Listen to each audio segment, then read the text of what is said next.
আসসালামু আলাইকুম এভরিওয়ান। আজকে আমরা আপনাদের সাথে খুবই মজাদার একটি চিকেন তেহারি নিয়ে হাজির হলাম। এই তেহারিটা এতটাই মজা যে দোকানের স্বাদকেও হার মানাবে। আর এই তেহারিটা রান্না করবে ছোট্ট একটা রাঁধুনি। তো চলুন দেখে নেওয়া যাক রেসিপিটা। এখানে আমি 1.5 কেজি পরিমাণ মুরগির মাংস ছোট করে কাটা নিয়ে নিয়েছি। আর নিয়ে নিয়েছি 4 চা চামচ রসুন বাটা। মশলা উড়ে গেল। আর দিয়ে দিচ্ছি 4 চা চামচ আদা বাটা।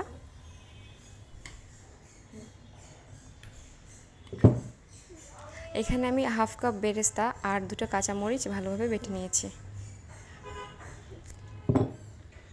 এখানে আমি 3 চা চামচ জিরা বাটা দিয়ে দিচ্ছি। আর এখানে রয়েছে 2 টেবিল চামচ টক দই।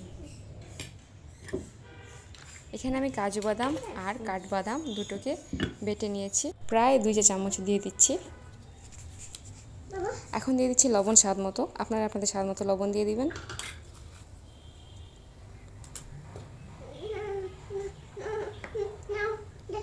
দিয়ে দিচ্ছি মরিচের গুঁড়ো 1 চা চামচ। আর দিয়ে দিচ্ছি টেস্টিং সল্ট 1 টেবিল চামচ। 1 কাপ দুধ দিয়ে দিচ্ছি। এখন দিব আমি এখানে। আর দিয়ে দিচ্ছি 1 চা চামচ গরম মশলার গুঁড়ো।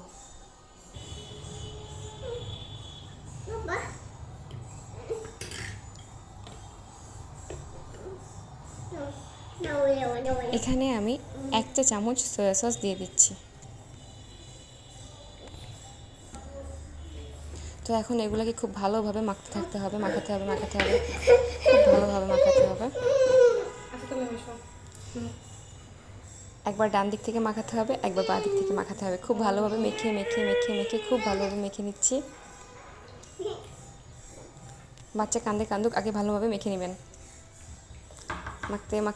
মাখতে যতই রাগ করো বাবা, আমি তো তোমাকে এখন আর খুনতে দিচ্ছি না। তো এখন এটাকে আমি 2 ঘন্টার জন্য ঢাকনা দিয়ে ঢেকে রেখে দেবো। এতে করে ভিতরে মশলাটা খুব ভালোভাবে ঢুকবে।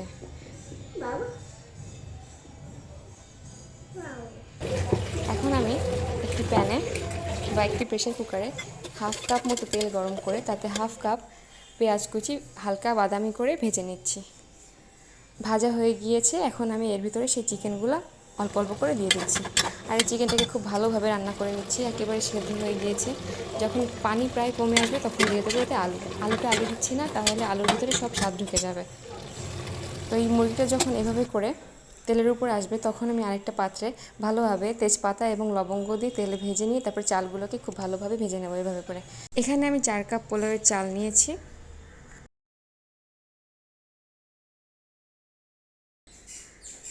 তো ভাজা হয়ে গেছে। এখন আমি সেই মুরগি রান্না করার ভেতরে সব চালগুলো দিয়ে দেবো।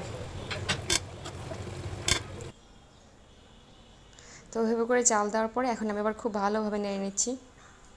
নাড়তে থাকবেন, খুব ভালোভাবে নেড়ে নেবেন। এখন আমি দিয়ে দিচ্ছি এর ভিতরে 2 চা চামচ বাদাম বাটা। এর ভিতরে 1 চা চামচ রয়েছে কাজু বাদাম বাটা আর 1 চা চামচ রয়েছে আমন্ড বাটা, মানে কাঠবাদাম বাটা। এখানে আমি দিয়ে দিচ্ছি 4টা কাঁচামরিচ। আর দিয়ে দিচ্ছি 1 টেবিল চামচ ঘি। আর দিয়ে দিচ্ছি কেওড়া জল 1 টেবিল চামচ। দিয়ে আবার সে ঝাঁকানাকা করে খুব ভালোভাবে নাড়িয়ে নিতে হবে। এখন আমি দিয়ে দিচ্ছি 7 কাপ পানি। আবার খুব ভালোভাবে নেড়ে নিচ্ছি। এখন খুব ভালোভাবে নাড়তে হবে, খুব ভালোভাবে। আর দিয়ে দিচ্ছি আমি এখানে 1 চা চামচ গরম মশলার গুঁড়ো। এখন আবার নেড়ে নিচ্ছি। আর লবণ দিয়ে দিচ্ছি স্বাদ মতো। আপনারা এই বিরিয়ানির পানিটা টেস্ট করলেই বুঝতে পারবেন এটার লবণটা কেমন হয়েছে। তো এখন আমি এটাতে একটা সিটি দেবো। একটা সিটি দিলেই এটা হয়ে যাবে। আর এটাকে দমে রাখতে হবে আরও 10 থেকে 15 মিনিট। এর বেশি রাখতে যাবে না, তাহলে বিরিয়ানি গলে যাবে। তো ব্যাস, এইভাবে করেই আমি তৈরি করে নিয়েছি ঝরঝরে চিকেন তেহারি। এই তেহারিটার স্মেলটা এত সুন্দর হয়েছে, সেটা আপনারা না বানিয়ে খেয়ে দেখলে বুঝতেই পারবেন না। সে খেতে চাচ্ছে না বলে ভেবেন না আবার যে বিরিয়ানিটা স্মেল একেবারেই ভালো হয়নি। আসলে অনেক ভালো হয়েছে। আমার বিরিয়ানিটা রাঁধতে রাঁধতে 4টা বেজে গিয়েছিল। তো আমি 3:30টার সময় তার বাবাকে 2টি প্যানকেক এবং মেয়েকে 1 ফিডার দুধ খাইয়ে দিয়েছিলাম, যার কারণে তার এখন পেট ভরা। আর এই কারণেই সে খেতে চাচ্ছে না। কিন্তু আমি তো তাকে ছেড়ে দেওয়ার পাবলিক না, তাকে তো আমি এক গাল হলেও খাওয়িয়েই ছাড়বো। একটু বাবা, একটু একটু খাওয়া, প্লিজ প্লিজ। আচ্ছা আমি একটু খাওয়াই দিই না। দেখো তো, গুড গার্ল।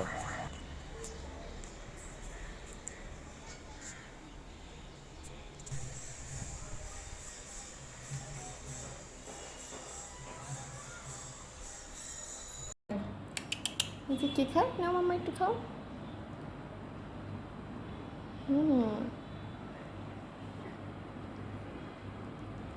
তো রেসিপিটি ভালো লাগলে অবশ্যই লাইক, শেয়ার এবং সাবস্ক্রাইব করে আমাদের পাশেই থাকবেন। আল্লাহ হাফেজ।